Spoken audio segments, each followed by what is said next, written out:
สบายดีและสวัสดีเพื่อนๆครูสุคนนี่คอยสิพาทุกคนมาเบิ่งฮีตของประเพณีของหมู่บ้านคือว่า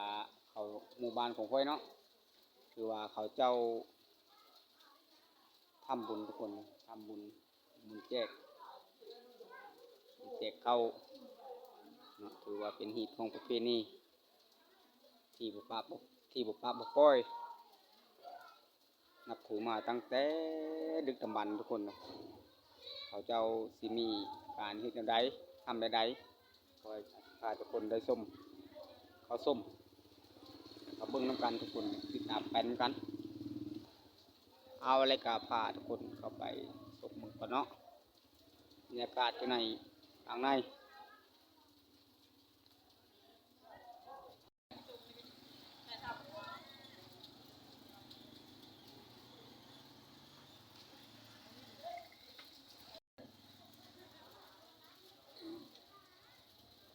คือว่า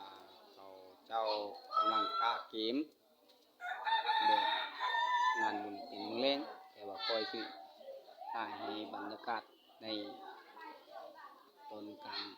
วันทุกคนเลยอยู่ประมาณนี้ที่ของประเพณีของบ้านหนองคอกนาคือว่าช่วงนี้ก็ผู้คนกับบ่หลายทุกคนเลยเขาเจ้ายังบ่ทันปักดำเข้านาปีทุกคน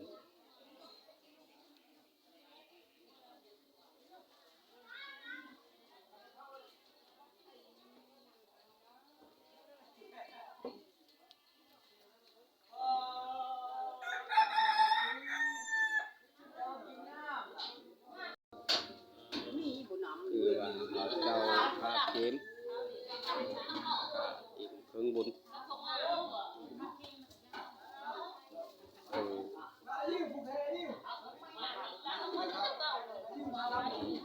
เจ้ากำลังผูกแขนทุกคนเลยคือว่าบุญเป็นมื้อแรงแต่ว่าช่วงนี้เขายังกาเกมมื้อแรงมีพระสงฆ์เพิ่นมา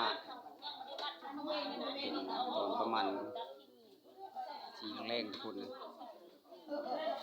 ประมาณนี้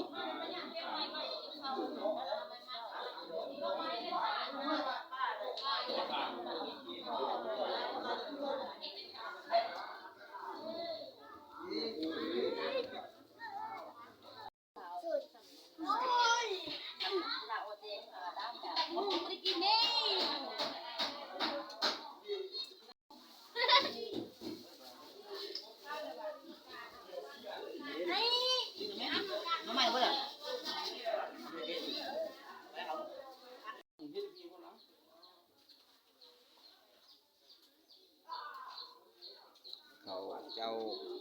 ข้าวต้มมัดคือว่าเอาไว้แบบใส่เครื่องบุญทุกคนเลยประมาณนี้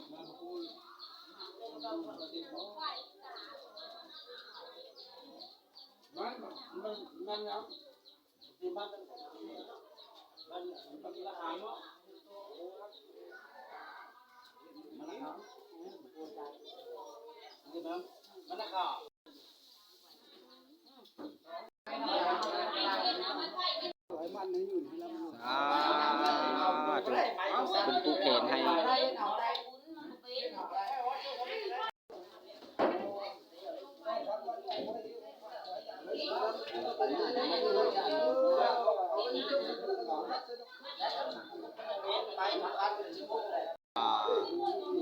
้ถ่ายประมาณนี้ทุกคนบ่มีอย่างไรเจ้ากะเกมหัวหมุนน้ำกันทุกคนหัวหมุนหัวมุกุศลน้ำกันคนพากันสามัคคีช่วยกันสร้างบุญทุกคน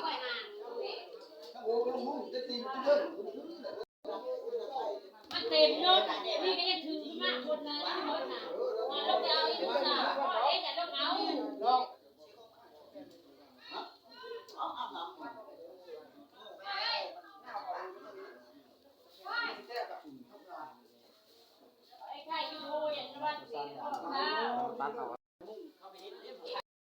ปีนี้นับถือกันมาตั้งแต่ดึกดำบรรพ์ตั้งแต่ปู่ย่าอาอาวตั้งแต่เก่าๆพุ่นแล้วเนาะคือว่าบ่เคยปะละลายการทำบุญทานเลยทุกคนเลยคือว่าอยู่แถวชนบทก็มีทุกคนคือว่าบ่ว่าจะบ้านใดอันว่ามีของ วันเฮาบ่มีวัด สิ่งที่มนุษย์ถือศาสนาพุทธไปง่ายแต่แตกต่างกันบางบ้านก็เฮ็ดอย่างหนึงบางบ้านก็ทำไปอีกอย่างหนึงมันก็บ่คือกันเนาะ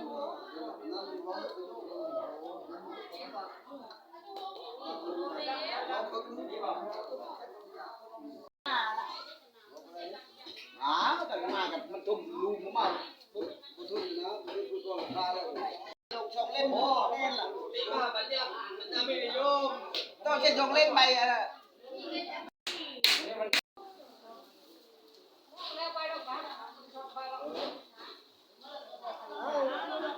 ไม่ใช่ลาเจ้เลยแล้วเรา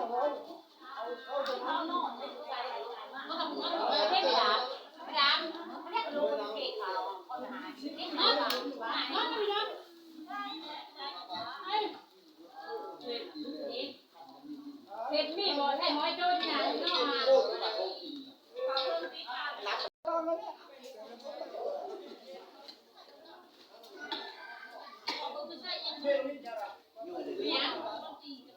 โอ้ยเขาต้องอันนั้นซื้อยังไงเอ้ย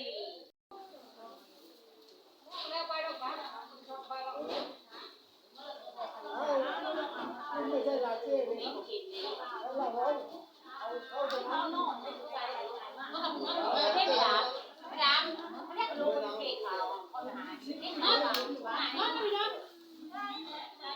เฮ้ยเฮ็ดมีบ่ใช่หอยโจรนี่นะเนาะ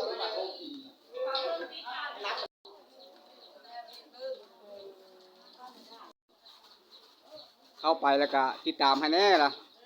เขียนภาษาไทยเด้อภาค2นำเขาเจ้าทุกคนเลยคือว่าให้เขาเจ้าเติมกำลังใจ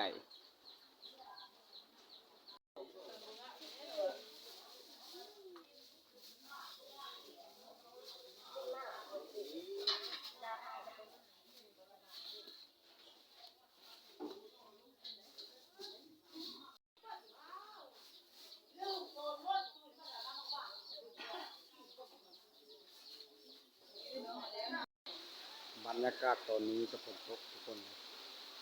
คือว่าฝนกำลังตกพายุเข้า